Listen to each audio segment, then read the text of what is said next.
Hello everyone, it's GBPirate here today, coming to you with an update for the Co-World Builders 2024 map making competition. So before we get started, I just want to update you all on a couple things that have changed, and then we're going to get into some map reviews later. I didn't realize this video was going to be so long, but after starting editing process, it's going to be like almost 90 minutes. So just bear with me and I'll chapter this and have all these links in the description for you all. So if you feel free to jump around. Um, for different maps if you only care about maps of a certain category or you just want to know these quick couple updates, whatever, it's fine. Yeah, so the first thing is going to be some timeline changes.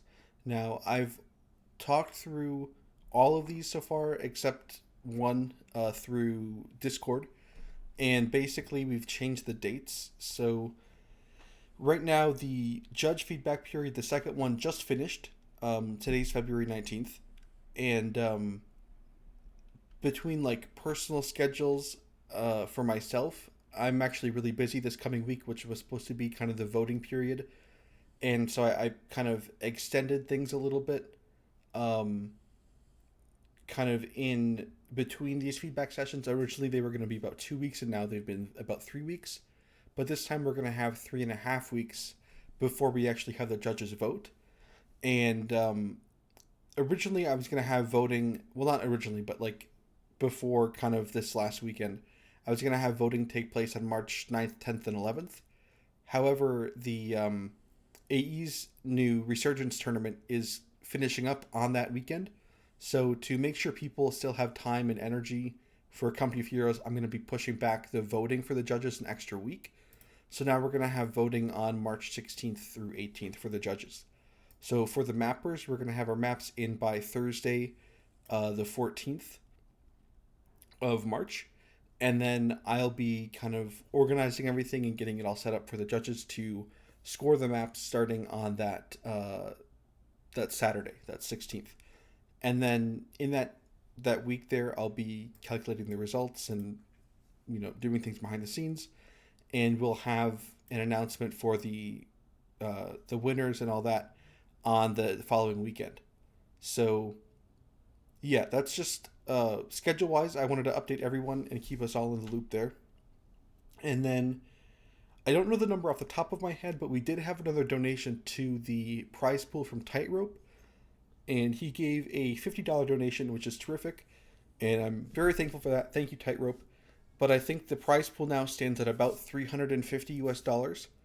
There's also the three Company of Heroes 3 game keys for the top three places, and I'm actually going to double that because Relic gave me three keys. So the first, second, and third place maps are each going to get, in addition to the prize pool, which I'm still got to figure out. That'll come in another announcement, kind of how we're breaking that $350-ish down. But that each first, second, and third place mapper will get two Company of Heroes 3 game keys. Yeah, I think that's all I have for kind of administration stuff. If something comes up, I'll post updates in the Co-World Builders Discord, and if it's a big enough update, I'll make a YouTube video like this. But other than that, for now, let's get to the map reviews, and I hope you guys enjoy them. And I'm going to reiterate this. I repeat this a lot throughout the video, but for all of the maps, even if you're not a judge, we need people playtesting the maps and giving feedback to the mappers. Feedback is really important.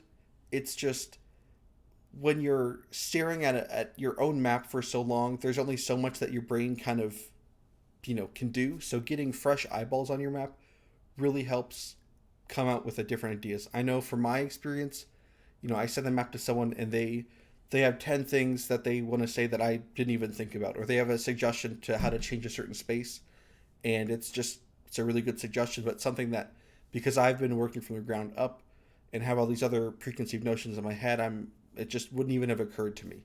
So even if doesn't matter what ranked player you are, even if you just kind of like to play casually with your friends, even if you have 1,000 elo, it doesn't matter, because again, like I said in my original videos and kind of everything I've written so far about this competition, is that it's less a competition, more of like a cooperative event, because at the end of the day, the goal is to make these maps like as good as possible and as like good in terms of gameplay, in terms of aesthetic, all that stuff, to the point where at the end of the competition, we can show the maps to Relic, and it'll be like, hey, what do you need to change to have these maps get in the game? Or I think these maps would be great in the Co3 auto match as they are, and we hope you'll take them.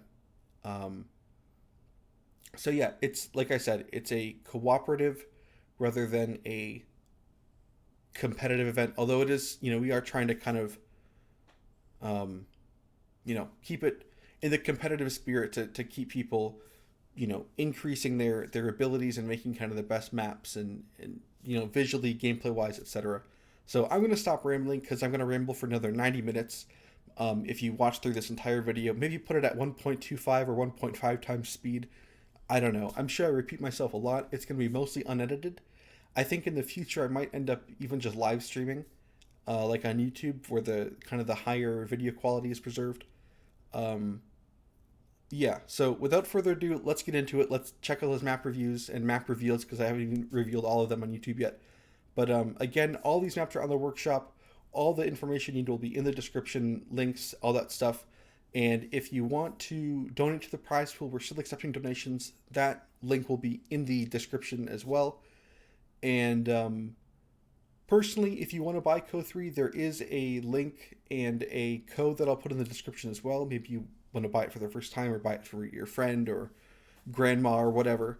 If you use that code, that'll give me a certain percentage of the total cost directly to me, to kind of help subsidize my content creation, which I know isn't that big on YouTube, but I'm kind of working behind the scenes trying to get things done.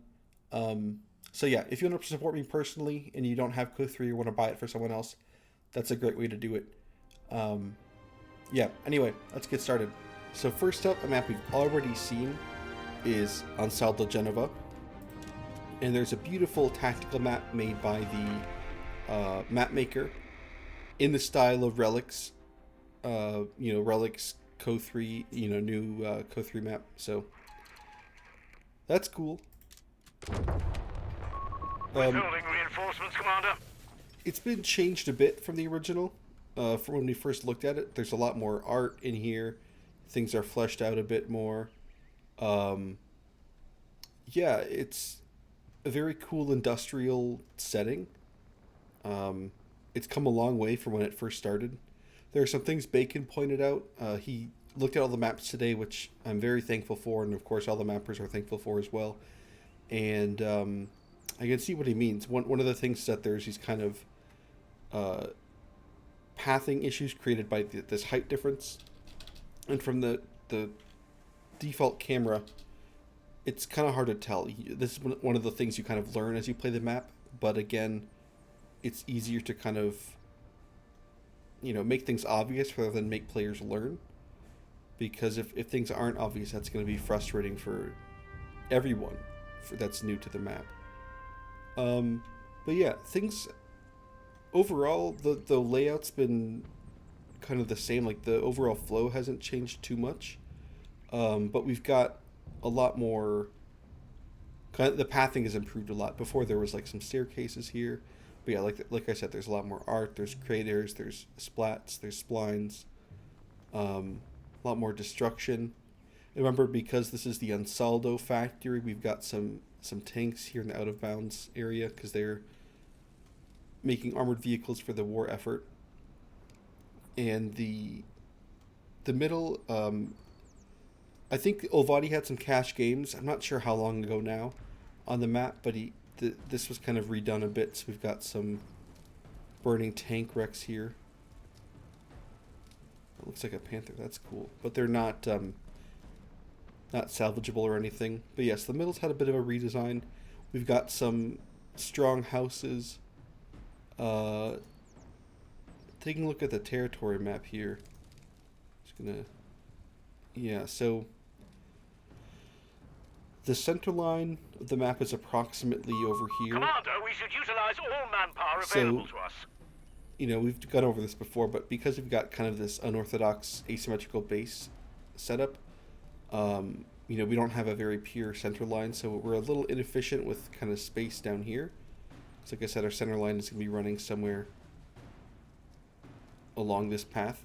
So we have kind of space here that is kind of unaccounted for in what would be the opposite side. But it's, more playtesting will kind of reveal issues, and maybe this is a map we're going to see in the, in the auto match pool. And again, that's the whole point of the competition. But also I want to reiterate, there's no promises from Relic. They're not going to promise to, oh sure, we'll take the top one map, because maybe that won't even be good enough. But it's a community effort, really. So yeah, I'm really enjoying how far this map has come. I think the water, it's a little too repetitive here. There's some settings you can change in the water tile, but yeah, there's nothing too harsh I would say about this map at first glance. We've kind of we had some issues with the base MGs. Yeah, so this is still going to be a maybe not. Let's see. If the units can vault up here, I don't think they can. Time to march, boys. Yeah. Come on. Roger that. So yeah, this was an issue before, Get it back. Back. where you could kind of just walk. You could vault over here and walk up to the MG. Let's actually try that. Maybe this wall. And here we go. This wall sector here permits you to vault over. Stow that gear, boys. No, Move okay, back we're now. good. Follow me. Yeah, so we've got a lot of changes here from the first version that we saw back in December, and I'm really happy with how it's come along. But again, we're just going to need more play testing, more eyes on the map, more feedback from the judges to really see how this goes. And I think it's cool too, because you can walk through here with your units. But if you look in the editor, there's some blockers here, so you can't actually like hide in here and shoot into the base or anything like that. So some cool stuff. Again, buildings are always an issue with balancing, and in these 1v1 maps, even rotating a building to show more or less windows can be a huge issue. So especially with these 1v1 maps, we're going to have those top players hopefully, arguing and trying to figure out what's the optimal approach and things like that. But I do like the way CoH3 has done things compared to CoH2 in terms of buildings. Towards the end of CoH2's life cycle, we were really afraid of buildings, but now there's so many tools to deal with them, so that, Eager as will ever be. not too much of an issue anymore with every faction. We've all got more or less the same tools to deal with units in important buildings. So yeah, let's head on over to the next map. This is going to be a bit of a 2-for-1 special, or maybe that's not the right that's the right phrase, but maybe it doesn't exactly apply here, because we've got one map and two variants. So modded 2v2, just put your eyes here and watch a few things change as I select the new map. But let's check out the 1v1 version first, and we can look at some differences here. So this is a map I haven't introduced yet, called Colonia Rurale. It has some very interesting concepts, and I'm not sure how it'll play out. It presents some unique issues, especially with accommodating everything. Like, I think the idea of the map is interesting, but as Bacon pointed out today, there's some issues in the south. Withholding reinforcements, Commander. There's some issues in the south with building bunkers and things like that. So map layout, there's this kind of yeah, I mean, I don't want to go into too much detail here, because you can kind of do that on your own and things like that. But it's sort of not a pure kind of crossroads clock layout, because we've got bases connected through the center here with munitions. but we've still got kind of quadrants we can cut off. And, this isn't, okay, just noticed that. We're going to have to connect these points, otherwise you can, this isn't actually serving as a cutoff at the moment. But anyway, you can see we've got fuel on either side, but we've also got a, bias fuel in the corners, and then some unequal, but I don't think it's a big issue with munition points. But yeah, this map is a rural, like, colony. The map maker sent me a bunch of stuff over, like, just kind of what it was based on, because it seems kind of random, like, why is there this big square in the middle of the desert?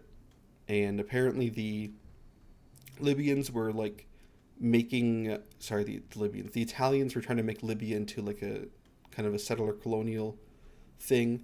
So they built a bunch of these rural villages, and they had, buildings for different purposes, and then in the distance they had farms, and everyone would kind of come to the village center for, I guess, church and I don't know, whatever else they were doing at the time. But yeah, so it's a lot of empty space up here, but that's just in the, background, not super important. But yeah, so we've got some vines here. Bacon did point out that this would be an issue with pathing for, like, team weapons. However, Commander, we should utilize all manpower available to us. However, every faction has an ultralight vehicle now. He made the example with Wehrmacht. Like, Wehrmacht might struggle here, and I guess you don't auto build the Kettenkrad every time. But again, we'll just see how this plays out with some play testing. I don't know. It's a bit of a weird way to do farms with kind of these strips of land and grass. I don't know. Like, I know Road to Tunis has this really cool farm portion kind of by the central mosque building. But, I mean, I think it's pretty obvious these are, like, farms. Although I guess they're just some kind of grass. These are some citrus trees too. But yeah, and then the center, it's very open.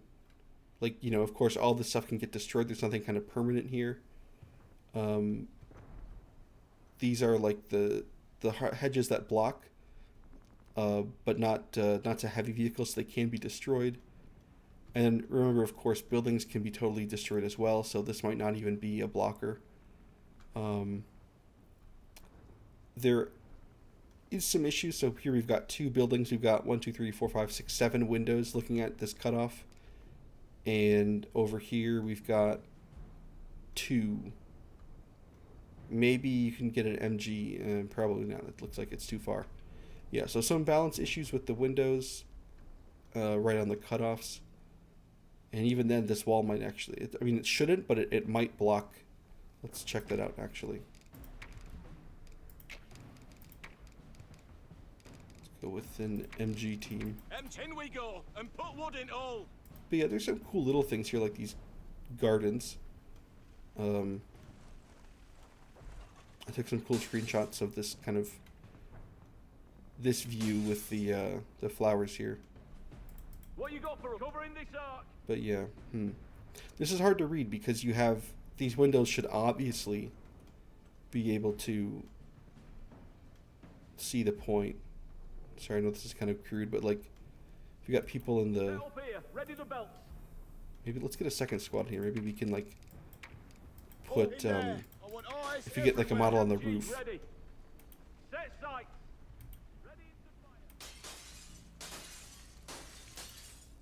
Quiet down and listen up. Okay, interesting. So now all of a sudden we can see over. We're roaring to go. I think that's one gameplay wise a bit more of a CoH issue, just in the way that it's hard to kind of get models where they need to be to see over. Yeah, I don't know if I like this. It's too, you're not getting a lot of feedback. Like you have to get, maybe a 6-man squad in here to see over. If your MG doesn't work, MG here. Say the word. Go for all, take the lead. I don't want to do any testing. I just want to show the map. But like, let's say for example, we've got a German squad capturing here. The Fox's finest. Here. So like, let's say this unit is giving visibility to this unit. Can the MG fire over the You have something for us? wall? Orders. Jump to it, lad. Found the enemy line! Three has us range. They're being shot at. HMG team ready. The rifles are returning fire, but the machine gun is stuck in the lower level. Redeploy. Huh. Oh god. Right here. So this could just be a machine gun issue. Fire. We're taking losses! And there's no... In terms of terrain, right, there's like a little... if the building was like 3 meters below the ground, I could see how the wall would block the site, but it's relatively flat here, and then we have this guy coming down. For whatever reason, the MG does not want to go in the top floor. Anyway, that's just one thing to consider. That might be more hassle than it's worth.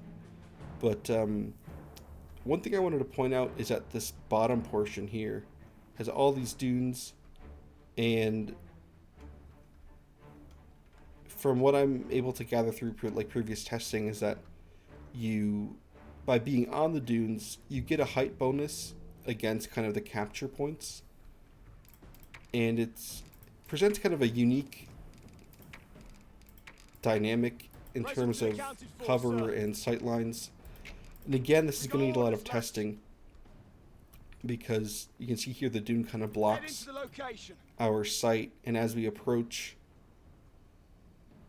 it's interesting because you're capturing the point, say with a submachine gun squad, and if it's neutral, so you don't have sight, if you come over this dune here, and there's got like a assault grenadier squad with MP40s, you're going to get blasted pretty hard. And I think they've done a good job. There's no heavy cover like on the dune peak, so you don't get like there is some down here though, but that is pretty far. Other than that, and there's some here that's kind of defensive for this player. I guess it kind of corresponds to this stuff up here. Truck might be a little too buried in sand. Anyway, let's bright sky. But yeah, the VP, I think it's a good choice where the VP isn't punishing to capture like compared to this. So for example, if let's put our infantry section up here, we put a grenadier squad down here, set it to enemy. We come just a little bit further, and you can see we've got the height bonus. And yeah, this is really steep right here. Pathfinding still works though. I was watching a replay earlier that one of the judges posted. And pathing still works here, so not an issue with that. But like, if you wanted to build a bunker, especially if you're like the German coastal group, or even the Americans, they have the MG or mortar pits. Yeah, it's gonna definitely present some issues. So there might have to flatten part of this out at a certain point, although there isn't a lot of space. I'm not sure. And of course, the territory lines are built to kind of follow along the dunes, which is I think it's a cool approach. Like I said, I don't think it's really been tried before, but yeah, you might have to make some other changes, like with with these houses having clear line of sight here, versus this house. You really have to work to get your unit in here to fire, and a machine gun won't even. Unless it's the Vickers bug, your MG won't even get into the top floor and fire down. Whereas this one, you have so many windows to shoot from. So you might have to do some reassessing here, but yeah, I don't know. I think there's some cool visuals. There's some ruins over here. It's like an old town. There's even a submarine on fire. I don't know. Water could use a lot of extra work. Yeah. I don't know. I mean, I like the way it looks. I don't know if it'll play well, especially at a, not necessarily even like a high, like top level, but even like at an equal, you know, 1200 or 1500 ELO level. Like, I don't know.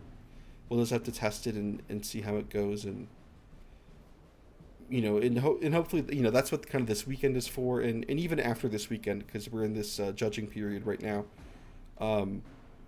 like, getting feedback is really helpful, because when you've got more brains working on a map, you know, things that may seem obvious to someone, someone looking at it for the first time, would, you know, evade the map maker from the start. So we're gonna take a real quick look at the 2v2 version. It's basically the same, but the territory layout is a bit different, and the bases are bigger.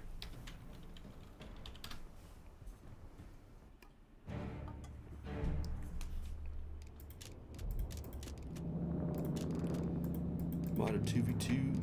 Yeah, here we go. Some Axis over here. Actually, I want to be the Axis. I'm going to try getting that coastal battle group.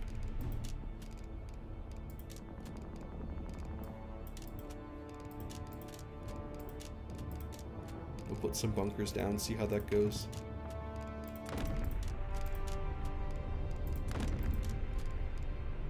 If it can go at all.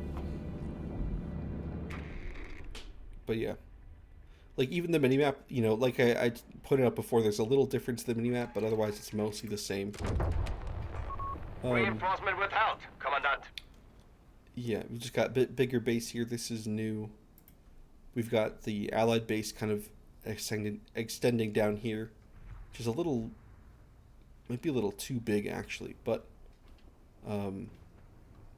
yeah, not a big deal. And we've got an extra fuel point up here. We've got the VP moved a bit further to the south, but still on the high ridge, so you're not, you know, it's not like down here where you'd get punished. But otherwise, things are, I don't know if it's exactly identical, but it looks like it's trying to be, like, remember the truck was like submerged before, but now it's out, so there might be some small things here and there, but it's mostly, everything is like trying to be as identical as possible, it looks like. And the biggest change is you've got this extra space up here on the top of the map. So we've kind of unlocked a bit of an extra flanking route in these farms. This could use a bit more detail, a bit more blending. So you've got just stark, I guess you've got a curb. It's hard to see the curb. You don't see the curb at all from the default view. Yeah. But otherwise, it's pretty similar. We've just got the fuel instead of the, like, instead of the plus 10s being down here, we've kind of split it up. And again, we have this issue here where the cutoff isn't actually a cutoff. Yeah, because on down here, yeah. I don't know. I always get a little confused trying to figure this out, because you stare at something so long, and then you all of a sudden you see something else, or someone else points out something, and you're like, oh, you know, I'm looking at the same thing for 10 minutes, and I didn't notice it. But yeah, so the bottom, as we can see, everything here in this little area is totally separate. But up here, because the plus 16 connects to this middle, which connects to both bases via these plus 10s, this isn't actually, We must use our available manpower. this isn't actually a cutoff. But yeah, again, I don't know if I like this style of farm. I don't know what it needs. It just looks a little wonky. I don't. Maybe it's fine. I don't know. Let me know what you think. Yeah, and let's get to. Let's see if we can build some bunkers up here.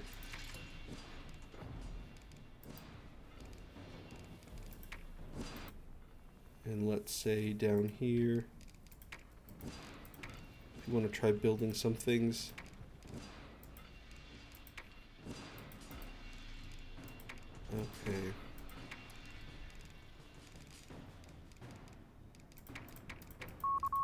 should spend our munitions at once.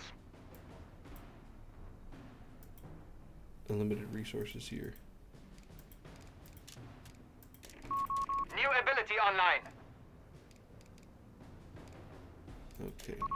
Battle group ability unlocked. Support bunkers. Ability unlocked.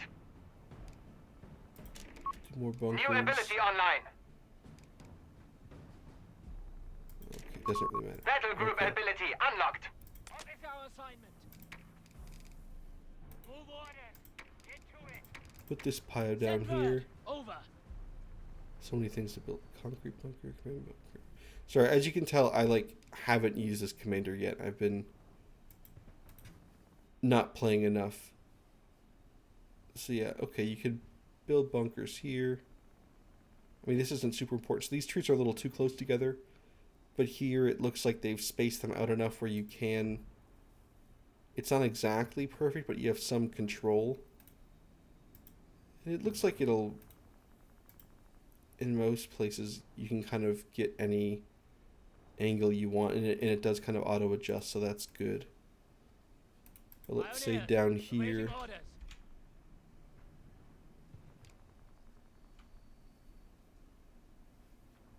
Okay. This is interesting. Fortifications. So yeah, let's build a Easy bunker work there. for us. Pioneers ready. Who needs tools? How do I teleport? Here we Teleport. are. Put us Here to we go. work. Best behavior around the Okay, let's put a command bunker.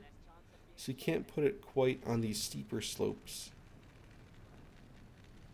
Sort of. It's actually not as big of a deal as I thought. I mean, it might be a little annoying, but I think for the most part, it's not that big of an impediment, actually. Here is a bit dicey.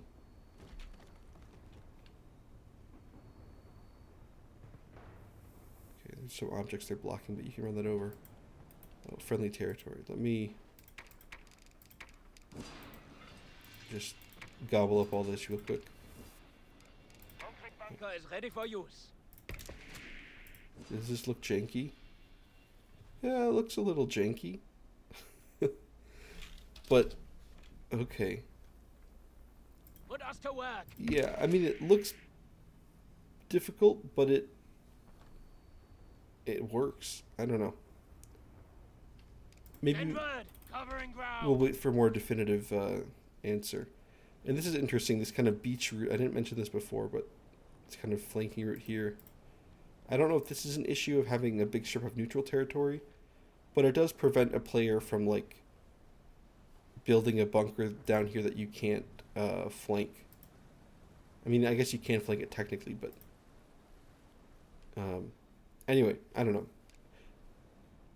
I feel like I'm not expert enough to say yay or nay on kind of neutral territory that you can't capture. How? They sunk so far off the coast. I know we did that with buildings in Code 2 to prevent them from being garrisoned. But yeah, like, this isn't too... There's a few spots where they're too steep. But I feel like that's... I don't know. Again, I kind of want to defer to Will, right? Because the goal of the competition is to make maps that would get into the game. And then, you know, and if this is a deal breaker, even though it might seem minor to me, if it's a deal breaker for them, you know, I have to tell the mapper and be like, hey, you gotta make the dunes less steep or less high or both. So, Pioneers. Awaiting orders. Neobiche. Okay. I guess this is bigger, but you can build it in the flat areas. Interesting. Yeah, I don't know. I guess it just kind of comes down to what they say, and also, I mean, maybe this whole idea couldn't work, and it just had to be more flat and find something else. You know, like maybe put more ruins here to block line of sight instead of relying on the dunes. But anyway, we'll I guess we'll see, and that's one reason why we need to, you know, again, gonna reiterate this. It's another reason why we need feedback and people playing and replays and you know, live streaming and map reviews and all that stuff. Just get more opinions out there, because sometimes with experimental stuff like this, I just don't really know.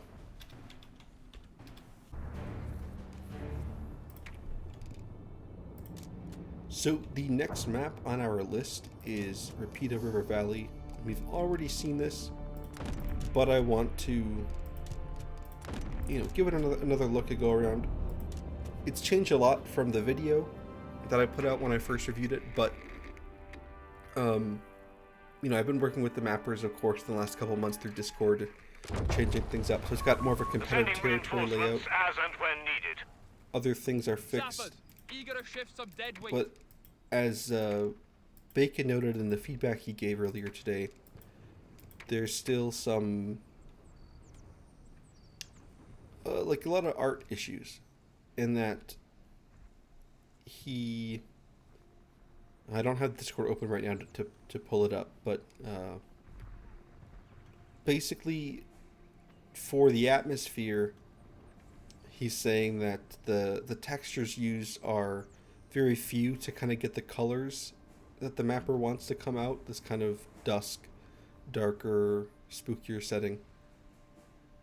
And just remember, of course, this is with the fog of war on, so when you're playing with, in a game, it's going to look even spookier.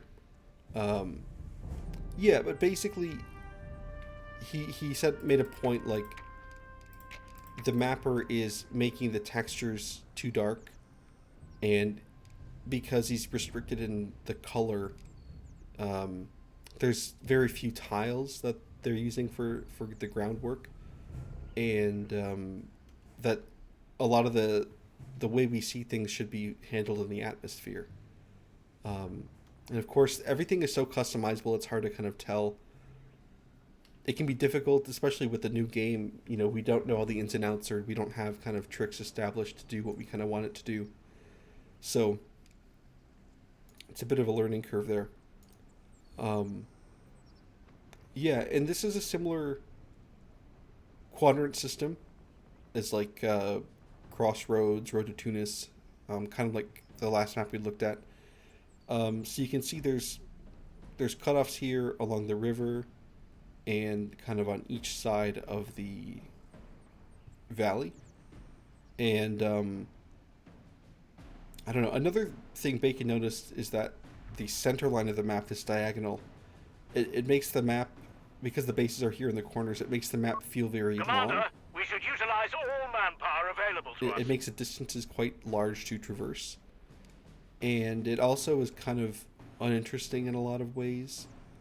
Interestingly, he didn't comment about the height difference. So you can see we've got a big steep hill over here, whereas here things are very flat. So if you're, from this side of the map and you come the long way down, maybe flanking your opponent, and all of a sudden you're shooting down at them, this player, the allies over here, don't have the same opportunity to do that to their opponents. Maybe in some areas, but that's kind of cutting it close. Yeah, again, my first impression of the atmosphere was that it was a little too dark, a little too gloomy, but I think, I'm just assuming Bacon's right, so that the atmosphere should be doing more of the work and the textures can kind of have more variety to them. Like this track texture, this track spline here is just it's too dirty, it's too muddy.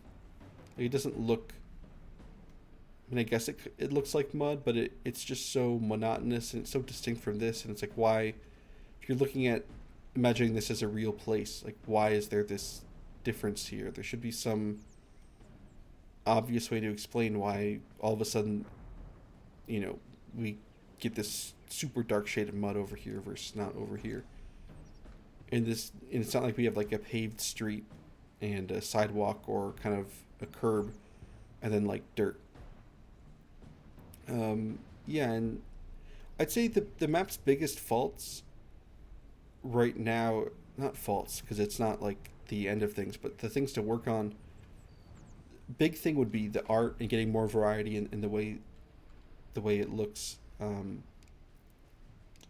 there are some territory imbalances, like there's an extra strategic point here in this corner, but there isn't one over here. I think the resources are balanced. I remember I was working on that for a while with the mapper.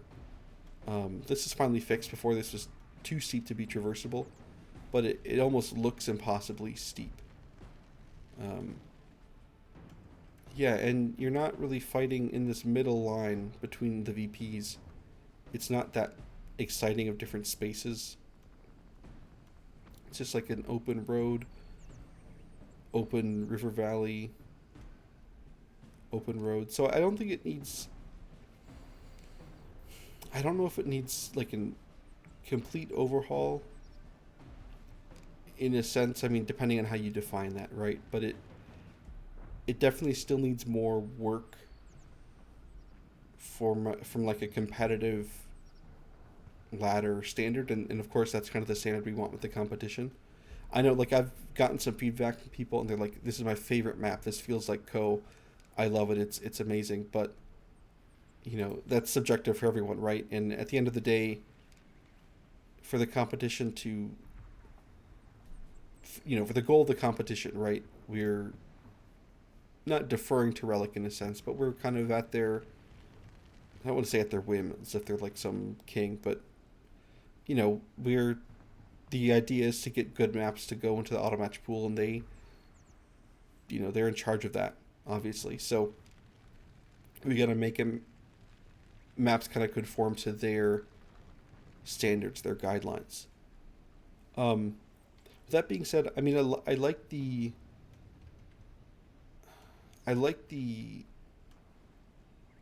vibe of the map. I like the aesthetics of the map. But in terms of gameplay, it just needs some adjustments. And it's a bit more than just reorganizing the territory layout. It's also making this central line, like Bank had mentioned, it's making this middle line a bit more interesting to fight in, to engage in. And even the resource points, even in the engagement spaces. Like, again, we have this really steep hill. So if you want to play it safe, from this side you have this huge advantage kind of coming along the top and firing down, and this side doesn't. So I don't know if the mapper wants to take the time to move that. I mean, they're not obligated to, or not move that, but adjust the height. They're not obligated to. But yeah, I feel like the map has a lot of work to get done before it would be considered for like even a casual kind of tournament or competitive setting. Yeah. And another thing that Bacon mentioned and I mentioned before is that there's just so much grass, and the grass should be used kind of to blend objects to the environment and hide, maybe not necessarily hide, but use around like terrain differences and or like height deltas and things like that. And right now it's just, and it always has been, it's just kind of blocking out this single static like area of ground, and that's not really what you want to use grass for. It's just too, each area is too monotonous. And again, I mentioned this before as well, but like this side of the river and this side of the river are like identical, and you'd want some way of showing differences, and that could be there's destruction on one side or the other, or you have only buildings of certain colors on one side and buildings of certain colors on the other, certain foliage, whatever, any kind of different ways to distinguish different areas of your map. Yes, that's Rapido River Valley. And again, I'm not trying to disrespect the mappers here. Everyone's put in a lot of time and effort and work, and I really appreciate it. But as things go, some things have more distance to travel than others. So let's take a look here at Santuario. And this map feels really good. It feels like a Co map, in the sense that the layout. I mean, you'll see, but the layout of the map, the pathing, reinforcements, Commander. it's a little too restrictive. It's like too many paths, but you can kind of see the intentions of the mapper in making different paths. So this might be a small issue, but for gameplay wise, we're missing a lot of space here, and that's just because the playable area is set to this, and really the playable area should be like here, you know, and then we'd have the whole map kind of blown up a little bit so it's easier to see details. Another weird thing is that interactivity layer isn't painted back here, and it should be. So right now you can kind of have squads controlled in this area where they should be coming onto the battlefield. But that's just a small technical thing. It's a very beautiful space. And I think Bacon did mention that there's like almost too much here. There's like too much that kind of that catches your eye. And it becomes almost overwhelming. He did mention, maybe not this spot specifically, but it's like there's so many blockers. Like this is such a large blocker area, plus this blocker here.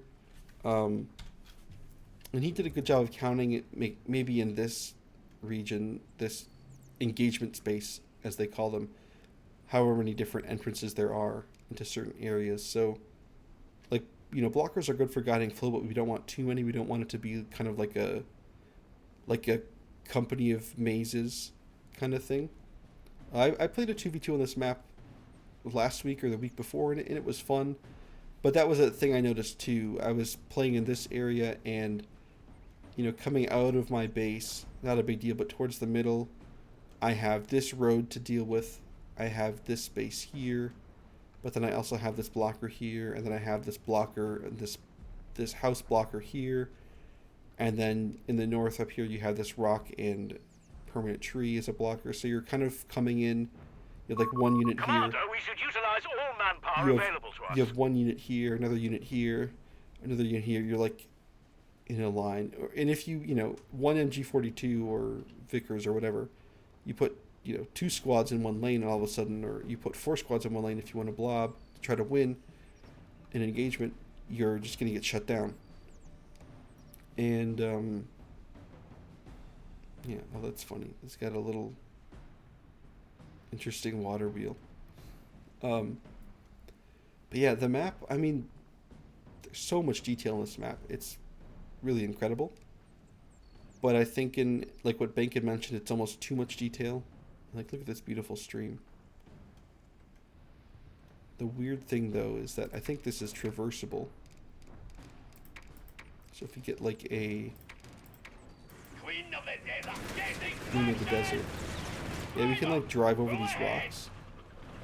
And I think from the ground view, yeah, this is cool as shit. I love it. Like, it looks great. It looks amazing. But from the top view, you'd see these rocks, and you'd say, oh, this is so rocky, I shouldn't really be able to go here. Especially with your tank, right? driver, give us a wee bit of distance. Like, it's so rocky, I feel like you shouldn't be able to travel. And I think this is an issue with the spline. Could be a bug, though, but you got a hard cut off here. Just a little art thing to notice. Matilda, getting there. Yeah, I feel like We're needed elsewhere, lads. it's a little too much detail. It's a little too cluttered. We have things like this where the blockers are like too large. We have too many blockers, and it does kind of feel like almost a cat and mouse game in a sense. Just especially the early game when you don't have big armies and you're sending, you know, one squad here, one squad there, like I mentioned before. But it's really beautiful. It's a great map, a lot of detail, but it still needs a little. It feels weird saying this, but almost a little less detail. That's cool. There's a little flanking archway down here. See, this is another thing. I feel like you could get rid of this rock and just have this be, or even just make it like a quarter of the size or something, just to make it a bit more obvious that you can walk under here. I don't know. We saw this in Colonia Rurale too. We got that little beach walkway, a lot skinnier than this, but same kind of idea. But yeah, there's just so many blockers. This little waterfall here, but like, it's if you're the default camera, right, you don't even really see that. It's hard to spot, and you can go in some streams, like with our Matilda over here. But of course, Right. And pity those who get in the way. I don't think you can path up here. I mean, maybe you can, but you have the bridge in the way, but maybe it's not in the way. Okay.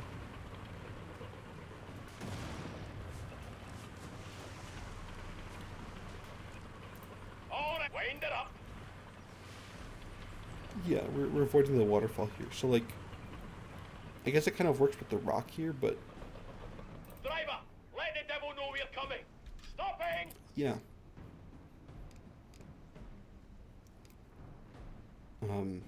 I don't know. I really love the detail. It's great, but it is almost too much.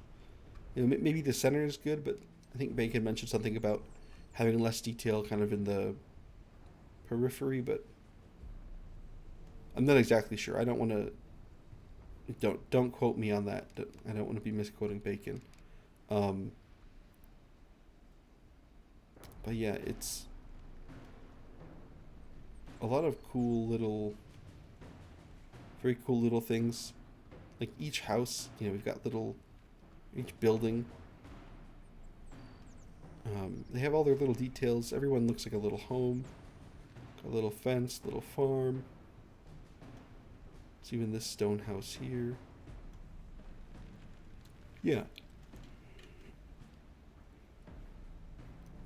It feels like a real place, but it's just a little too restrictive in movement and things like that. But I don't think it's not bad. It just needs some fine tuning. And as always, you know, more play testing, more feedback, more reviews, etc.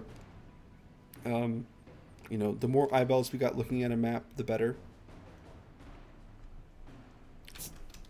I know people mentioned this before, the atmosphere is a bit too bright. Might be a little too misty. I don't know. It's beautiful, though. I'd love to go on a vacation here.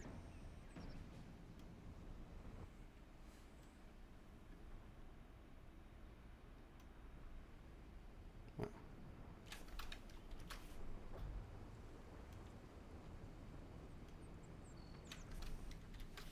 Could be a cool...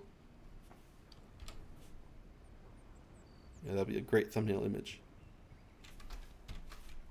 Awesome. Yeah. And we've got VPs.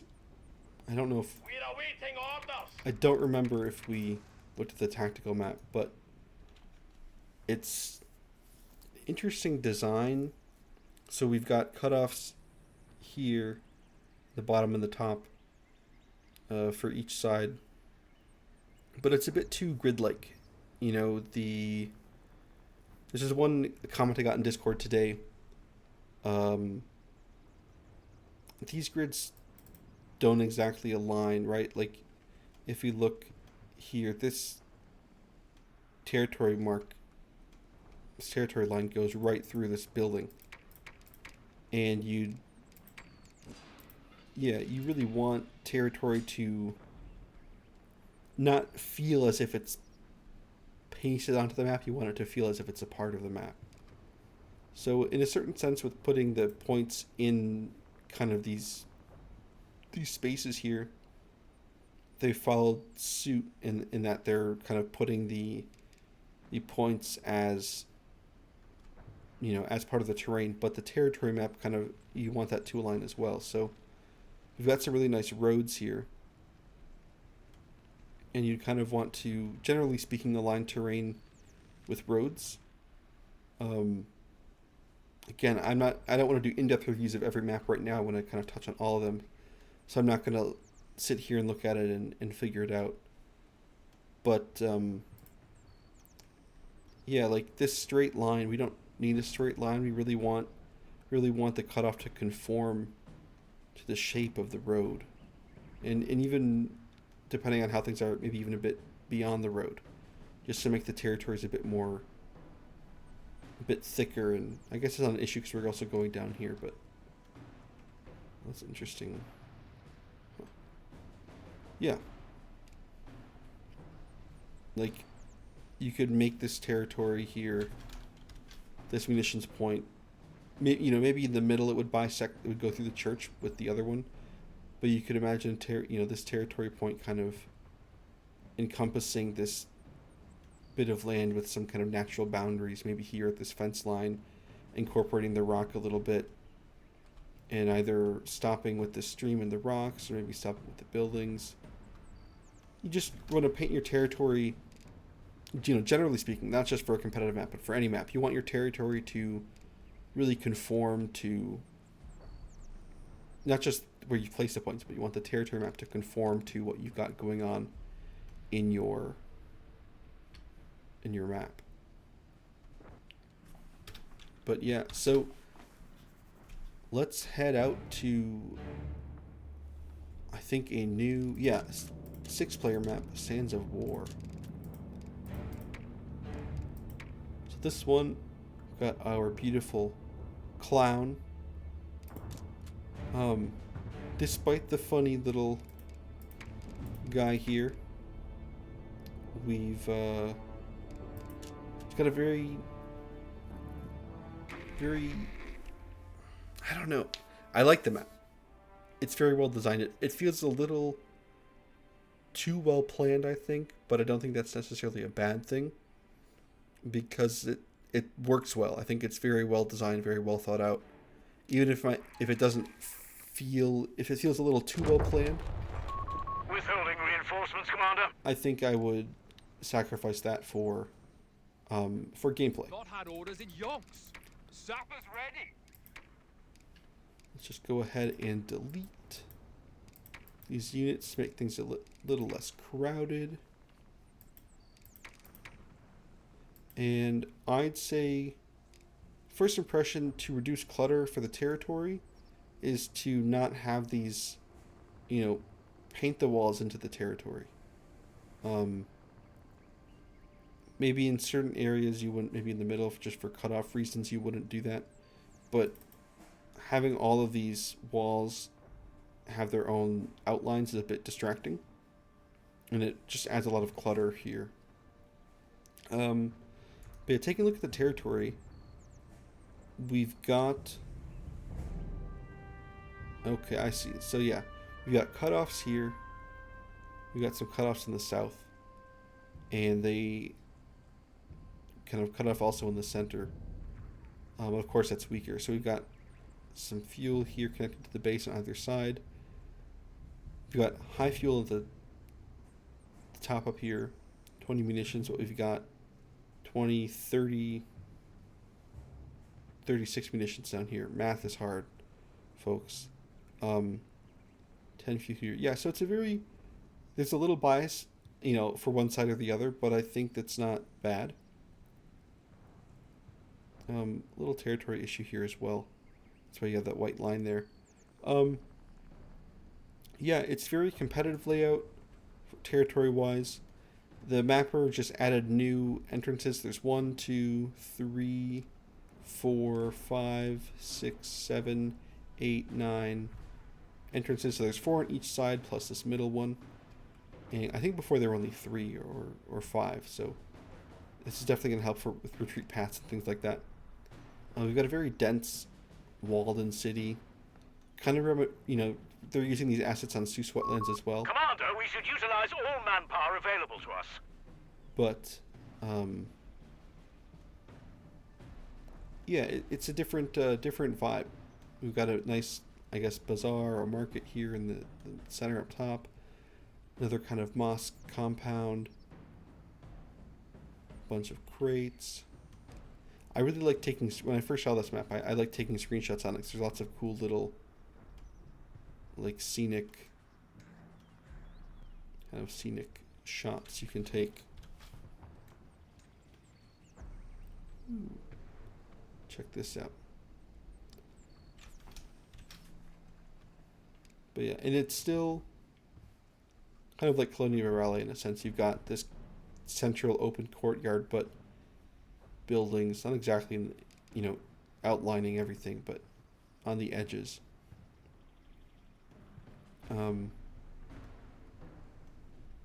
Yeah, I like how they're using the gates inside as well. I'm assuming these are permanent, so they're like permanent blockers, but everything else, like the buildings, can be destroyed. I'm not sure how much of this you can path through on account of the rocks. That could be another point for some testing. Yeah, I mean, the textures look great. It's a very beautiful map. Up here. This might look a little too...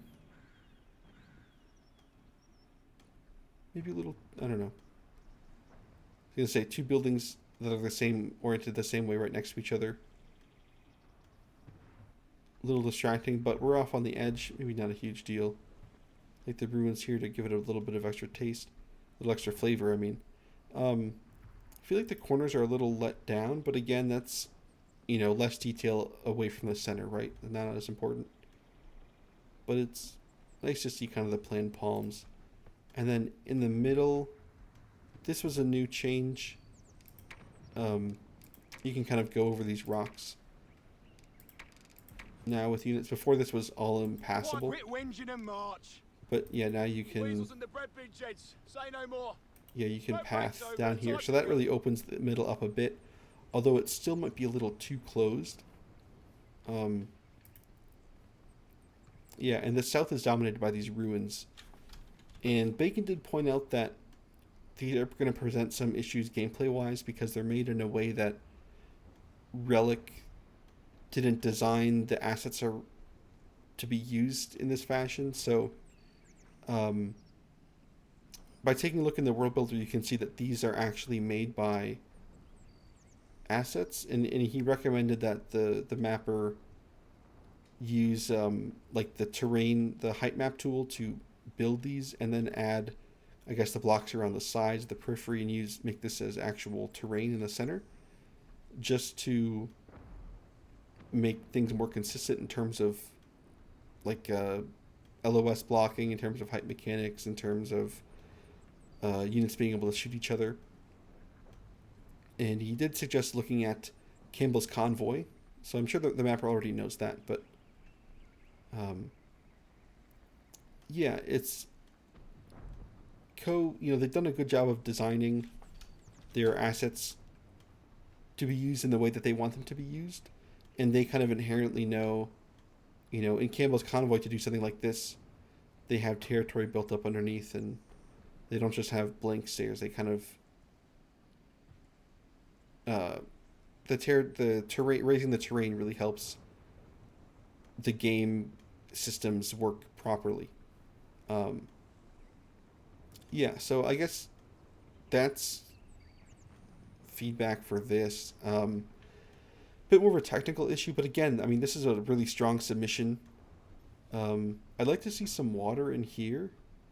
I don't know, maybe it wouldn't fit. I'm sure there's a reason why they didn't put water, but I feel like there should be water here and not just like green stone and grass. Like, I feel like there should be a little standing water here. But again, it's hard to add a little bit of water because then you add all these effects, and then if there is combat, you know, there's big water plumes exploding when you've only got like, you know, 1.5 feet of water. But yeah, I think the biggest things would be gameplay wise is making these raised platforms work better with the engine, which we already went over, which Bacon went over. And then visually, I think it's great. I mean, you've got a lot of variety in sand and rocks, and we have two kind of very different contrasting environments. And even though they're both in the desert, you know, even the ground textures look a little bit different. And I like the mix of sand and white colored buildings as well. It really meshes with the, I forget what the world builder term is for this kind of color scheme, the non-red rocks. And then we've got some red mixed in here in the south. In the terrain, and yeah, I mean, good job to Relic's artists. Like this looks great, and this isn't even on ultra textures. I don't have like the 16 gigabyte video RAM, so I'm not even getting like the clearest highest resolution textures for you guys. But it looks, I love the colors, I love the contrast, what they've done with this. So congrats to the mappers, and also thanks to Relic for making such beautiful textures and for us to work with. Yeah, I guess not a big issue. A bit janky with the base at different levels. But, yeah, I don't think that's really a gameplay issue. You've got your clear portion of your sector here. And we've got bunkers covering all the approaches. So yeah, overall, this is a really strong submission. You know, like I said before, biggest gameplay issue would be making sure that these platforms work properly. And then, again, with more playtesting, figuring out retreat paths, and we've already alleviated a lot of the issues with opening up more gaps in the wall. But again, you know, it could be rotating buildings, we could be destroying some buildings, we could even be getting rid of a couple of these closer in, or maybe getting rid of this one in the middle to open things up, getting rid of the gates maybe for pathing. Just stuff we'll find out based on playtesting. So again, I guess I'll do this with every map from now on, but just another reason why we need people to be playing these maps, submitting replays, providing feedback. Just more experience will make better maps, as long as the mapper has time to work on it. So anyway, folks, that was Sands of War. Thank you. And let's head on over to our 4v4 submissions. Alright, folks, our next map today is Nettuno Landing. And this 4v4 map was one of the, I think maybe the second, maybe the third map submitted for the competition. And it has some difficulties. I'd say it's really good. It's a great map for taking a real life location and putting it into the co-world builder. The problem is that a lot of times you don't want to do like an actual one-on-one conversion of the real world to Company of Heroes, just because, you know, Co compresses things, and you know, we have to take vehicle pathing into account. So let's just take a look at the TAC map real quick. So we've got a layout here. Commander, we should utilize all manpower available to us. And okay. All right, folks. So the layout here is designed to be competitive. I know based on previous Discord messages, there's 90 munitions to make it easier to kind of demolish buildings and structures.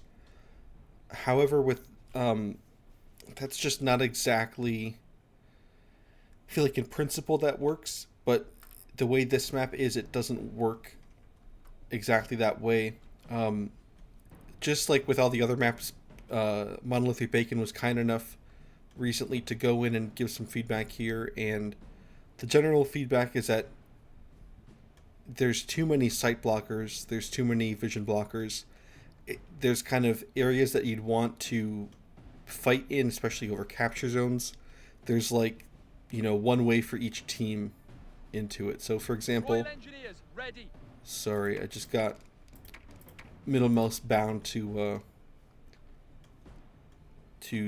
select idle infantry. Anyway, so we were at this field point, right? So in terms of entryways, this like combat area, sorry, that's not the right word. This I can't think of the word. I just said it, I think. But yes, we've got 3 ways into this capture zone, the engagement area.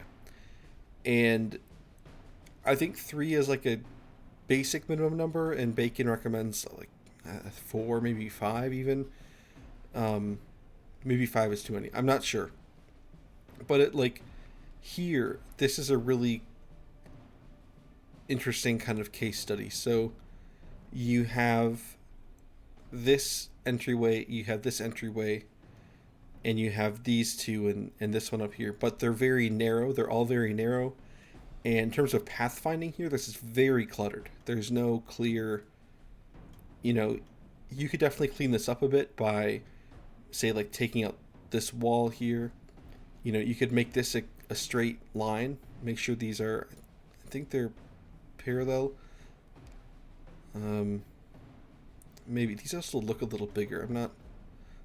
Maybe it's just the camera perspective. No, these are definitely larger. So yeah, like you could clean this area up a lot and keeping most of the walls intact by just making this a straight line, just making it basically a T, and you can kind of put stuff under the gazebos here against the wall, and like it's the same kind of principle here where you have this open area and you get rid of this wall.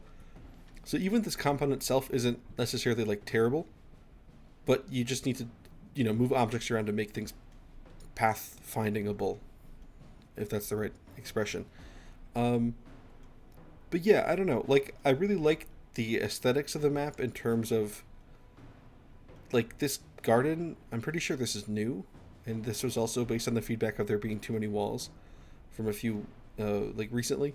And, like, this looks great. There are some things I definitely clean up about it. I'd, like, maybe remove some of the green cover from the capture zone.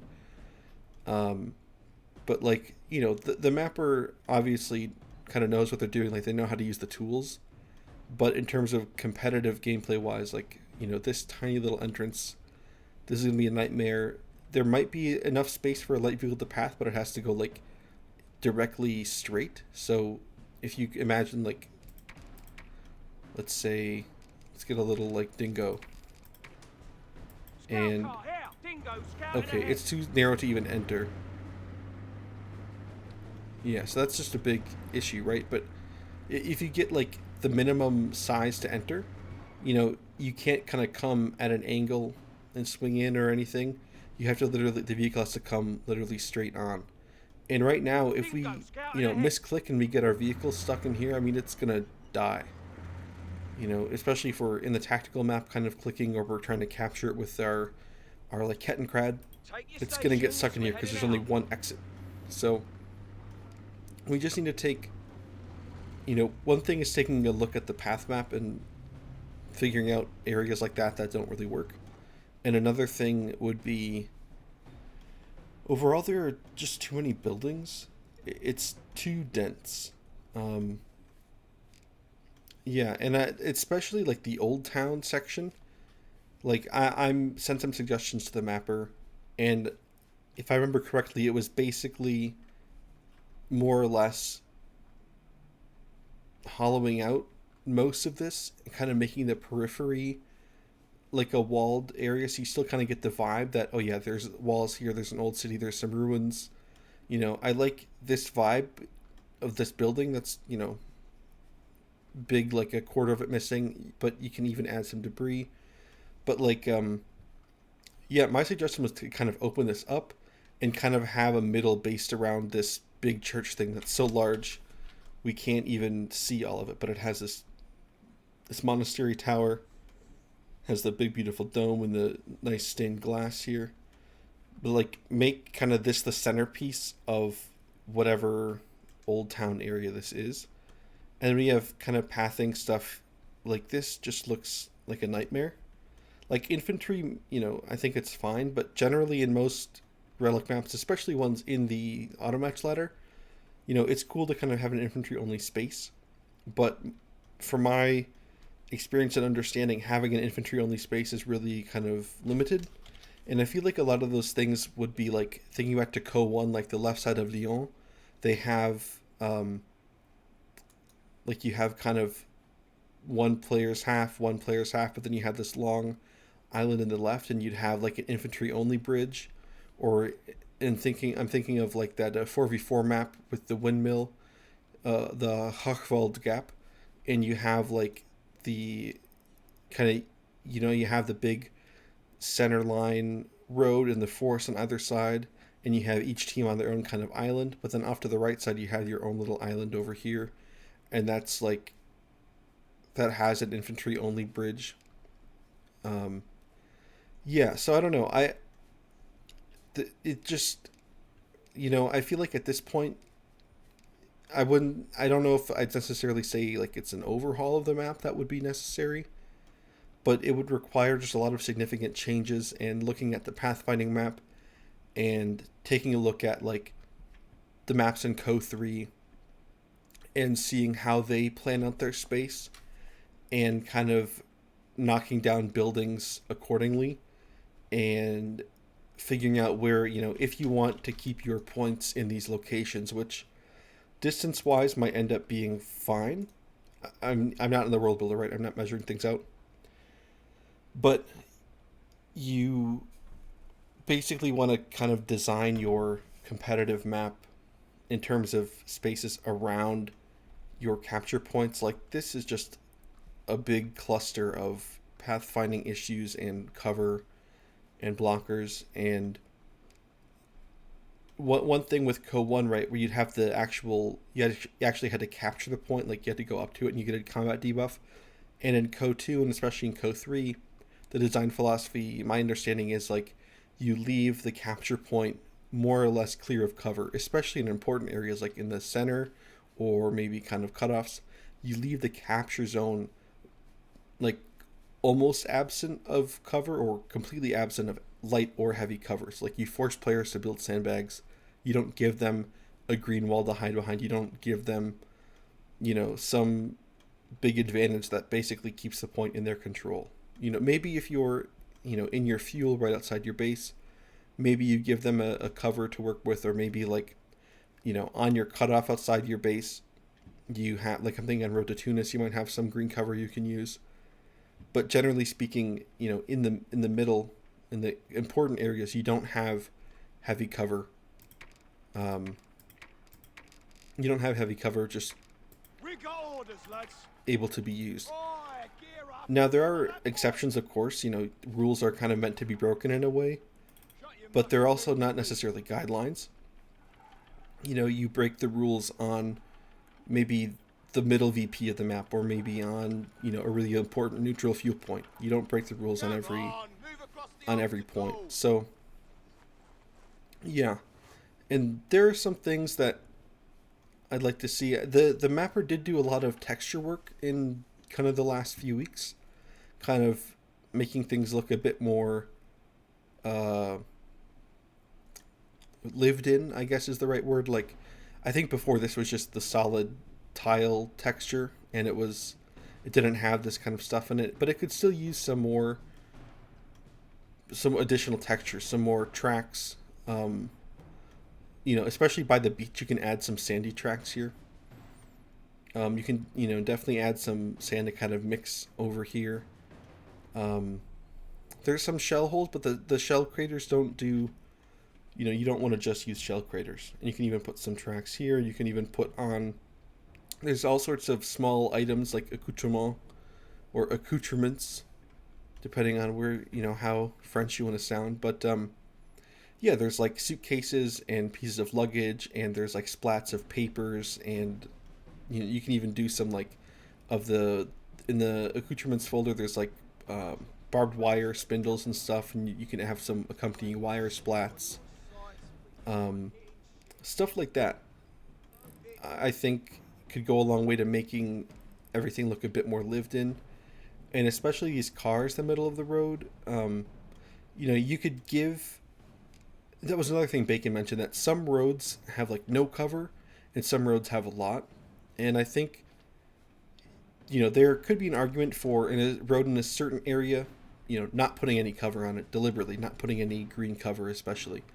And then maybe on other roads maybe you do want you want a certain alleyway to be kind of more infantry focused with only medium crush objects. So you have some debris in the road and some cover for infantry, and you make it so you do want light vehicles to go around.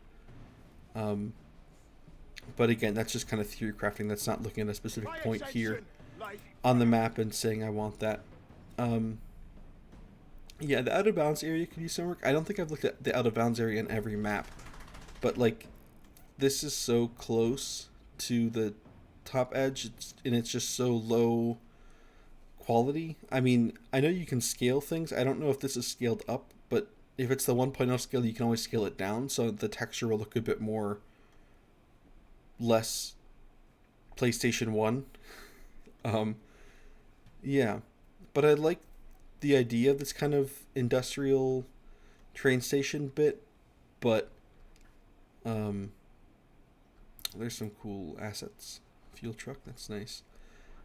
Yeah, I don't know. I kind of wish we saw a bit more of this incorporated into the map, because then we could have had, we could have had the train station slash industrial area kind of in this upper third, and then maybe some. You could keep the farms over here. Maybe add some more farms. I guess there's kind of farms here. I don't know, but yeah, those are kind of secondary issues. The primary issue is definitely what I've been talking about for so long now. It's going to be pathfinding. It's going to be building management. It's going to be managing your engagement areas and making sure that there's enough paths for players to approach it in. Like this compound here, the one or two games I played is really annoying because you enter the courtyard and you have no vision anywhere outside, but then you get enough squads in these houses or this tower, and all of a sudden you can see over the hedges and over the walls and shoot at enemy units. But they can't even shoot back at you. I think it's maybe if they're out here they can shoot back. Let's do a little test. But yeah, playing with the height mechanics in sight is always a bit iffy. Like, I noticed that in Ansaldo Genova earlier, right? We were looking at the machine gun in the buildings, where one cutoff had the wall, and one cutoff had like the archways.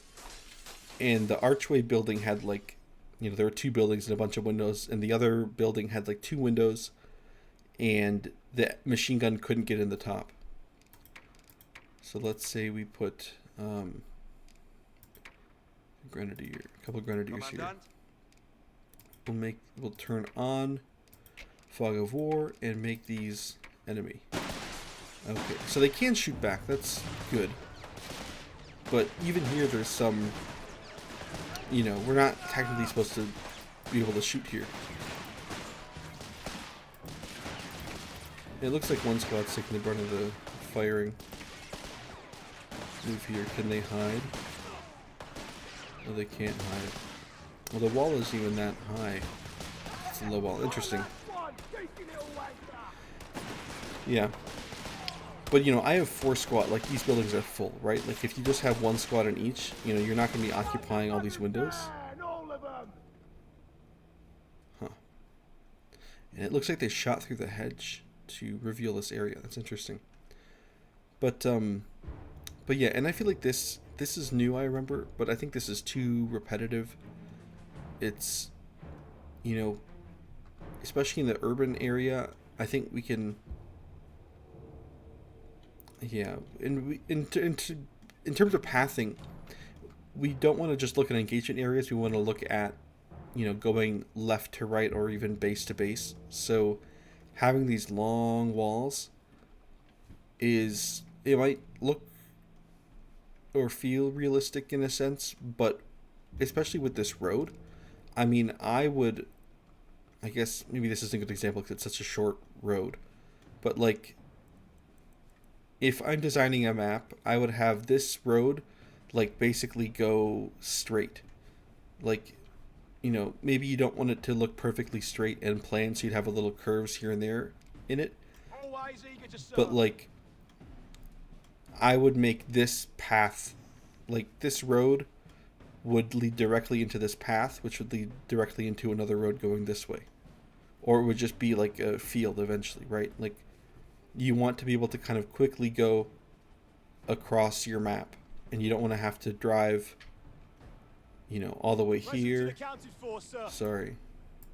Like, you don't want to have to drive, you don't want to get to the middle, down.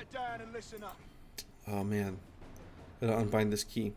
But yeah, you don't want to drive like here, and then if you want to go, over here, you don't want to have to drive all the way around and make this big loop. It'd be easier if there was just a path through the wall that you can just drive through, or even if this was just a straight road, right? So you really want to think about that stuff when you're making your map and even building upon it, and you're especially if you're committed to iterating stuff. I mean, you're going to be spending a lot of hours taking down things that you put a lot of hours in, especially if you're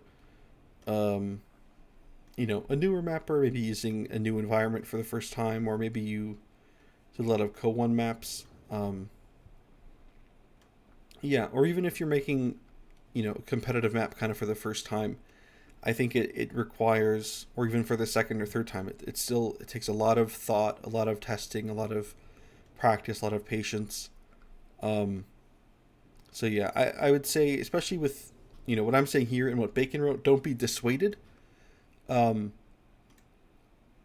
be discouraged, because at the end of the day, I mean, I think from a casual side, even if you just clean up the pathfinding a little bit in certain areas, this will be a lot of fun to play, even like casual PvE or PvP. And then getting it to that level of like a competitive map, we're thinking about things like pathfinding, we're thinking about things like engagement areas, but really thinking about them, like, putting a lot of effort into how we look at these spaces and where we place cover and the distances of the cover and all that stuff. So, yeah, this is Nettuno Landing, and of course the landing is all the way over here. We've got a nice destroyer. There's a lot of effort put in this map, and I can tell it's pretty clear. And there are a few technical things, but when it comes to, especially like one thing was mentioned with pathfinding here on the stream, but when it comes to gameplay wise, I think that's this map's biggest issue is the difficult gameplay in a lot of spaces. So, like I said, don't let this get you down. Use this as kind of positive feedback in construction, and work on this map and in your other projects as well. Carry that information with you, and each map will be better than the last one. And you can even come back to old projects and be like, yeah, I know exactly what I need to do now. Yeah. Yeah, there's some really cool stuff here. But again, this beautiful terraced garden, I don't know, pathfinding wise, that's going to be a bit difficult. And there's a reason why that, there's that map Gardens. I don't think it's in the auto match ladder. It's only PvE and custom lobbies. Yeah. Yeah, and I really like the Old Town. You see it's the Old Town vibe, but we need to, like I said before, clean this up and make it, less realistic and more fun in terms of gameplay, while still looking realistic, which is always the challenge of making a fun to play and beautiful map and company of heroes. So let's move on to the final map, final 4v4 submission, which is Alam el Halfa.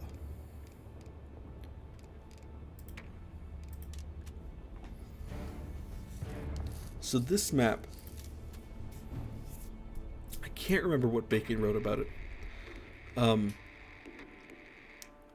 But overall, this map looks really nice, and the territory layout has a very nice design. It's definitely better than it was when it started, where the territory points looked a little Sending reinforcements as and when unpainted, needed. as if you just hit calculate Veroni and you just shipped it like that. But yeah, it's a beautiful desert landscape, and in the bottom of the map here, we've got a town. But notice how much open space there is, and there aren't that many buildings, and not to compare this map and the last one, because the last one is overwhelmingly urban, and this one just has a small semi-urban component. But CoH was built in Normandy, and in Normandy you have all these farms and hedgerows and whatnot, so even here, we kind of, instead of outlining fields, we're kind of outlining city blocks with our walls. And there's some wonky stuff going on. Like this roof is a decal texture, so that's why it looks a little funky. I don't think that's terrible. It just looks a little weird because it's a curved dome rather than a flat surface. But yeah, we've got some distinct areas here with the ruins. Although they seem to be mostly used as blockers. I don't see any stairs you can kind of get up on them. That's all right. And another thing we can notice, like with Sans, sorry folks, just gonna delete this. So like compared to Sands of War, right, where Bacon mentioned that building your platforms out of just these blockers and walkable textures or walkable entities will cause some issues. Here we can see that the terrain is actually rising up, and the mapper is just kind of outlining the edge with the big blocks of ruins here. So yeah, you've got the ruins here, and this isn't to kind of chastise mappers Commander, or anything. we should utilize all manpower available to us. It's just just sharing knowledge and how to do stuff that 5 years from now, 8 years from now, people will be asking questions and looking or learning, or they won't even have to ask the question because it'll be so obvious. There'll be so many people telling them, oh yeah, if you want to do this, do it this way. But yeah, then in the north here, we've got this airfield, and yeah, we got some Typhoons. Pretty sure those are the Typhoons, and a Lancaster even. Nice. Some semi-constructed or semi-destroyed hangars. So it's getting a little bit of Gazala landing ground vibes, but of course it's totally different. And here, we just got some kind of natural areas. But the center, of course, is the remains of a tank battle. So we've got some tanks that I don't know if I want to take credit for this, but I think I was the first to kind of make my own custom destroyed assets, destroyed wrecks. So you basically, essentially what you do is you just take the visual part of the tank, and you slap on some scorched decals. You make them black, give them the scorched look. You add some other kind of flaming action markers and some other splats or decals, and boom, you've got a tank wreck. The reason why you have to do this is because if you just take a regular tank and you knock it out, it can be salvaged and even repaired. So it gives DAC especially, and also like the armor company with the M31, kind of an unfair advantage. Because there might be, especially imagine if there was a relic map, right, where they put, a couple of destroyed Shermans in the base. Well, someone might rush M31, and then they would, as soon as they had the fuel, they'd repair their Shermans, and they'd get a couple of Shermans way earlier than intended. So that's one reason why we have to do this kind of workaround for these tanks. I'd say based on my previous experience of playing this map, there are some issues that are hard to tell just with the nature of the camera. So in terms of like height gameplay, sometimes you'll have a unit kind of up here or even kind of on this ramp, and because you don't necessarily paint, it would be hard to paint like a height advantage in, so to speak. So it's just based on a raw elevation calculation. So sometimes they'll have units up here coming down the slope, and they'll get an advantage at a certain area if they're fighting against a unit that's lower down than them. So I think the issue is most exacerbated when you have like a machine gun, for example, with a longer than normal range. I don't know how this will impact balance and Relic's perception, because Relic is kind of a little more free with the height advantage stuff than maybe some players would like. But yeah, I just need more testing on this map to kind of pinpoint specific issues. Like in terms of pathfinding and stuff, I mean, things are pretty clear and open. Instead of just leaving the space open, you have this little cluster of rocks and trees kind of dividing the space up. And, you know, even though you have tank traps around, things are kind of concentrated. It's very obvious where you'll have pathing difficulties. Um, the only thing I would say is that in terms of gameplay, um, and Bacon has mentioned this, maybe not for this map, maybe for a different one, but also for others, is that the map isn't dynamic. So with previous co-games, you'd have like the heavy crush hedgerows, and they would be, you know, a not permanent fixture, but a long-term fixture of the map. And it was kind of a big deal whenever you get tanks that could kind of crush those hedgerows and open up new lines of attack. And we don't really have that in the center at all. We have that to some degree in the urban areas where you can knock down buildings and open up angles.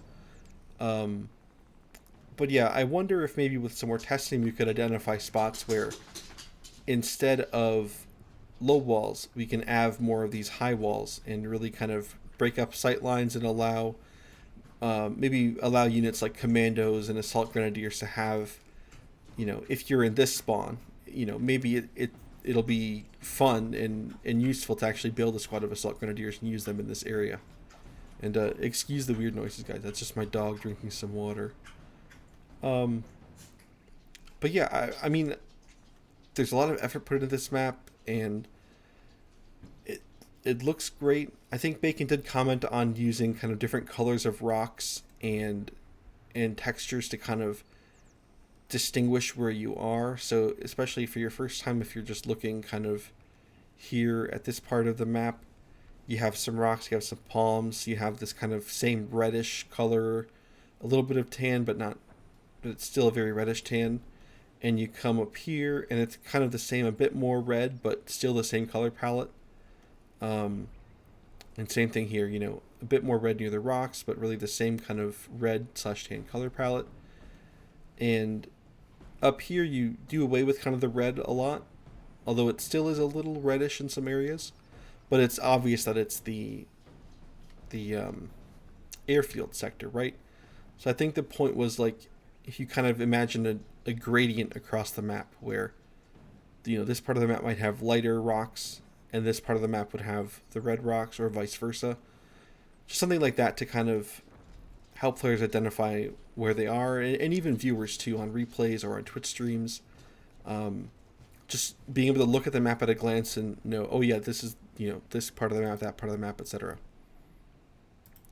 But overall, the other thing feedback-wise that I got from playing this with friends was that the bases are too far back. And I think the mapper kind of got half the memo, because the base sectors are quite large, like they're extended out a bit. But I was almost imagining a line of HQs here. So you'd have, especially these two players, but even these two in the corners. If you'd bring them out even 10 meters, 15 meters this way, you're going to shorten, especially make these players' lives a lot easier. And you're just going to shorten travel times for everyone across the board. Because it's, especially in the corners, this is just a lot of distance to cover, whether it be to the middle of the map or even to the corners. Because you just spend a lot of time retreating. And especially if you're fighting, you know, you're trying to push past the middle. And especially in 4v4, you know, you're using forward heals and reinforces, but maybe you have to retreat. And if you're retreating from here, it's a long way. So let's say we're capturing this point. Let's look at the time. So at 10, Look lively, we're falling back. retreating. So I know this is really far forward, but in the grand scheme of things, if you push your opponent off the middle here, you know, you do kind of want to push off, and you want to push up and decap their fuel, right?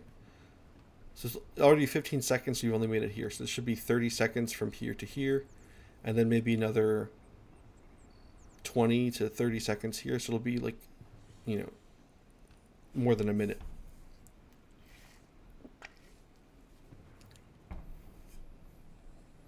I like this detail with the turret. Look at him go.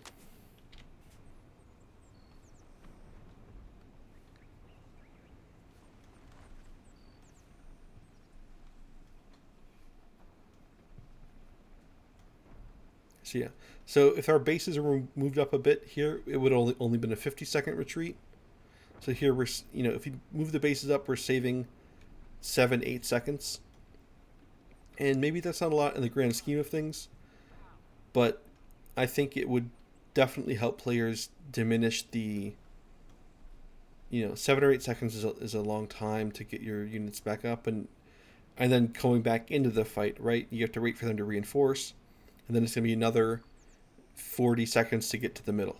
So especially when we have the faster VP tick rates, that's just extra time that, that you're losing, that the game's kind of already done. I wonder if that's a change that Relic could experiment with, where in the last 50 VPs, the last 100 VPs, the tick rate changes. So you kind of have a bit more comeback at the end. That's kind of one thing with Co3. It's like, oh, there's, 30 VPs left. But, with the tick rate and the way, units are in the map and whatever, it's like, oh, you don't even have a chance of getting back there with enough units to even, neutralize a VP and keep yourself in the game. So,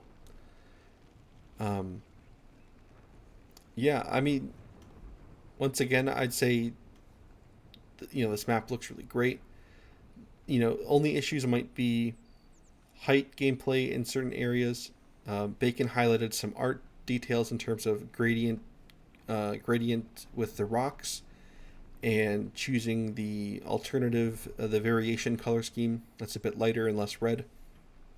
You might want to make the map a bit more dynamic by adding in some more high walls up here to make CQB units a bit more effective, and also to allow players to kind of change the battlefield with explosives and bigger vehicles. One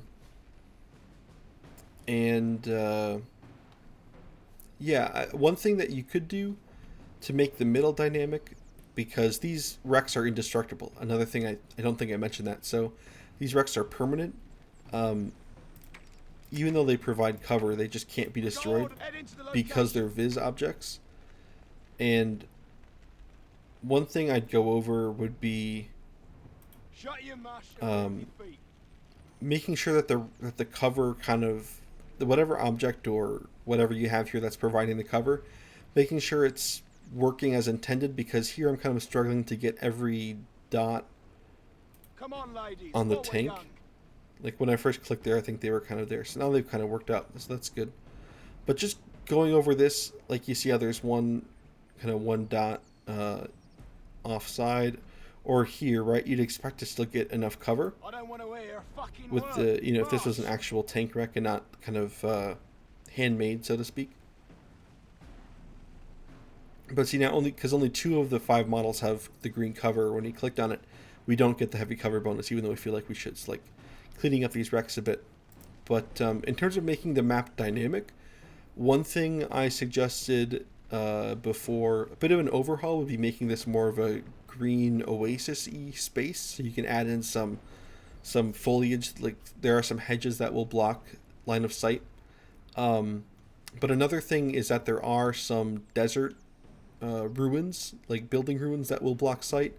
So you could even put in some areas, I don't know where exactly, but you could, in some parts in this middle, put in kind of these ruins of walls that will block sight, but can be destroyed. So you are making the middle a bit less open, but also making the map dynamic, so that as you play the game, you're unlocking more sight lines, and you're kind of making it into this state rather than having it starting it like this.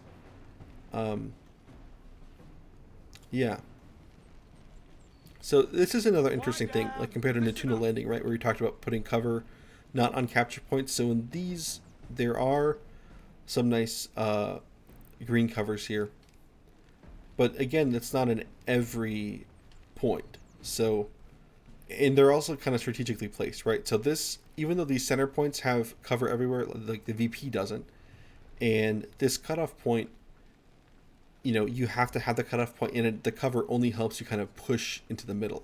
It doesn't help you push laterally. And same thing kind of over here. Now this rock especially, I think provides a bit of an height issue.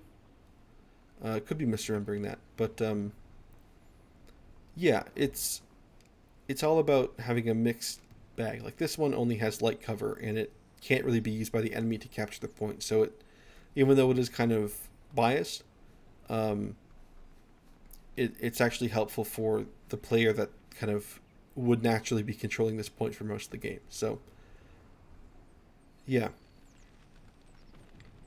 Don't think there's anything else I really want to talk about on this map. I like the ruins. I feel like we could maybe even make the ruins a bit more.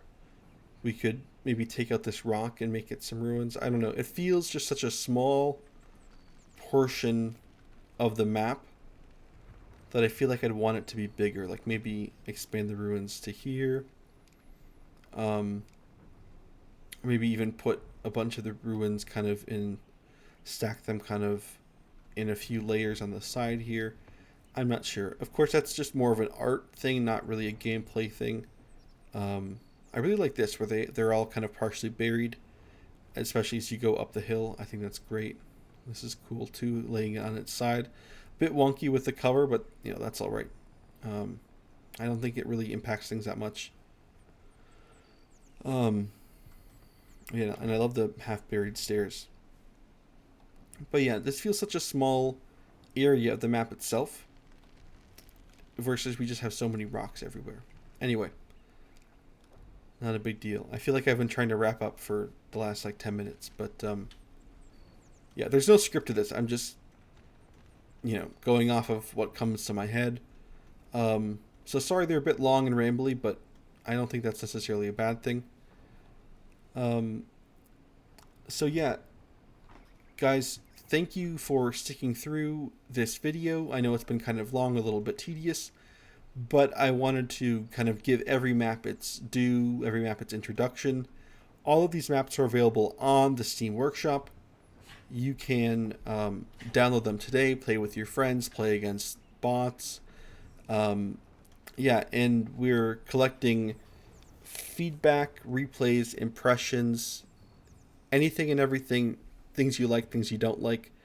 Put that feedback. The best place is in the Co-World Builders Discord. That is, you'll have a link in the description down below. But every map has its own channel under the tournament category. So find that the map you want to leave some feedback on, and find that channel in there, and you know, type, send videos, whatever. The only thing, not the only thing, there's a few things. Yeah, make sure your feedback is like helpful. Don't just say, oh, I didn't like the map, it's biased for the axis. You know, well, why is it biased for the axis? You know, well, you could say, you know, the cover in this part of the map, you know, is really biased for the player on that side of the map. And for MG42s with their wide arc, it's super effective at shutting down this entire lane, whereas, you know, maybe the Vickers with the narrow arc, I don't know, but that is more of a CoH thing, right? But, you know, the MG with the narrow arc really struggles on this map, and so even if the American player starts on this side, it's still not it's only, you know, good for the Wehrmacht, right? Yeah, and even leave some, you know, with feedback, the more detail, the better. So if you feel confident enough to leave some suggestions, definitely leave some suggestions. And you don't even have to be like, you know, we're not asking for like the top 50 players to give their feedback and impressions. It's everyone, right? Because these maps, we want them to be in the ladder. If they're, you know, again, caveat, you know, if Relic approves. But the goal is to make the maps as good as they can be, not just, you know, uber competitive and for the most kind of cutthroat kind of gameplay in a tournament, but fun in a balanced sense, and, you know, competitive balance, but not like, you know, people at, you know, 800 elo and people at 1800 elo should have fun playing the map. So yeah, in your feedback, in terms of gameplay, in terms of art, in terms of pathfinding, whatever, leave it in the Discord. But again, the more detail, the better. and be constructive. Don't be overly negative. You know, we just, in a sense, this is kind of service for the community more than, sorry, that's not the right word. The competition is kind of less of a competition and more of a effort, like a cooperative effort between, you know, mappers, between players, between the people that cast games, between the people that live stream their games, just trying to make the best maps as possible, and you know, eventually, ideally, have these community maps in the auto match ladder in game. And I don't know if you guys have been able to hear that. I'll check that out in the editing after I finish recording, but my dog is growling because I'm not giving her enough attention. So I'm going to head out. I'm going to go pet my dog and edit this video. But you guys, take care, play these maps, leave some feedback, leave some suggestions, because myself and the mappers would love to get as many eyeballs on these maps as possible and make them as good as possible before the competition ends next month in March. Thank you very much, and have a nice one.